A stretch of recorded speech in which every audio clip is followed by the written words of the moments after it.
कि साहब हम इसके अगेंस्ट थे। मैं एक मतलब और उदाहरण के लिए कहना चाहता हूं कि ये जो पूरा कॉन्सेप्ट, ये हमारा कितना बड़ा एक कॉन्सेप्ट था वर्ल्ड लेवल। जैसे एक फैक्ट और भी है, जैसे प्लास्टिक सर्जरी।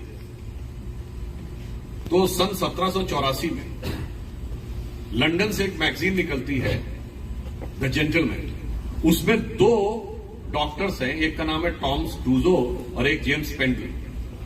दोनों ये बताते हैं कि 1794 कि 1793 में पुणे में उन्होंने ये देखा कि एक व्यक्ति था जिसकी नाक काट दी गई थी और उसको प्लास्टिक मतलब नाक, उन्होंने क्या किया कि यहां माथे पर से खाल काटी है और उसको लाके इस पे कवर कर दिया है और वो नाक वापस रेस्टोर हो गई।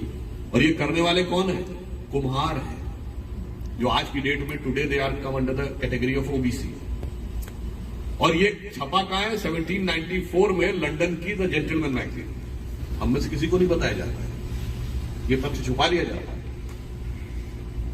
सिर्फ मैं ये बताना चाहता हूं कि नॉलेज हो, इक्वलिटी हो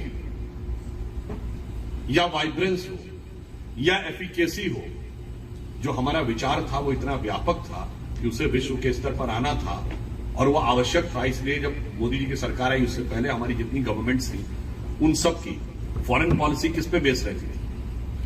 केवल 2 चीजों, economic aspect and strategic aspect. हमारी डिफेंस के साथ क्या डीलिंग है, मिलिट्री एस्पेक्ट क्या है और इकोनॉमिक एस्पेक्ट क्या है।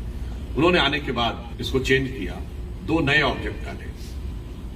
एक इंडियन डायस्पोरा, अगर 3 करोड़ से अधिक का Indian diaspora all over the world है और जहां आप लोग भी जहां बैठे हुए हैं, वर्ल्ड के सबसे पावरफुल कंट्री में, सबसे एडवांस सिचुएशन में जो लोग बैठे हैं और भारत के लिए बहुत कुछ करने की जिनके दिल में इच्छा है, उसको हमने कभी टैप ही करने की कोशिश नहीं की। जो वो भारत की विदेश नीति का हिस्सा नहीं होना चाहिए, पहला ये चेंज किया। और दूसरा कल्चरल डिप्लोमेसी। यदि हमने आपको बताया कल्चर का इंपैक्ट जापान से लेके और अमेरिका तक कितना है, तो क्यों नहीं वो भारत का हिस्सा होना चाहिए। और इसका सबसे बड़ा प्लस पॉइंट जानते हैं कल्चरल डिप्लोमेसी का है? 2 चीजें, एक तो इसमें सिर्फ पॉजिटिव एलिमेंट है, नेगेटिव कुछ नहीं है, और दूसरा ये कांस्टेंट है। जो आपके स्ट्रेटेजिक एस्पेक्ट होते हैं, जो इकोनॉमिक एस्पेक्ट होते हैं, वक्त के साथ बदलते हैं।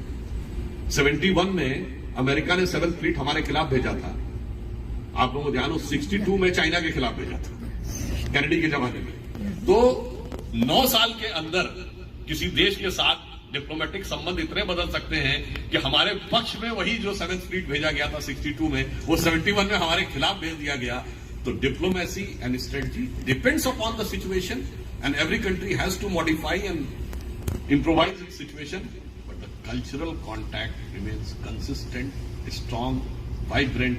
और जब ये हमको दिया है तो इसका प्रयोग करना चाहिए था, इसलिए हम उससे डिफरेंट। और तीसरा एक और फैक्टर है जिसमें हम डिफरेंट, अब नया दुनिया का दौर आने वाला है। तो कई बार क्या होता है, सरकारें आती हैं तो पुरानी सरकारों ने जो काम किया वो तो लोग करते हैं, पर कुछ काम ऐसे होते हैं जो पुरानी सरकारें सोच ही नहीं पाई।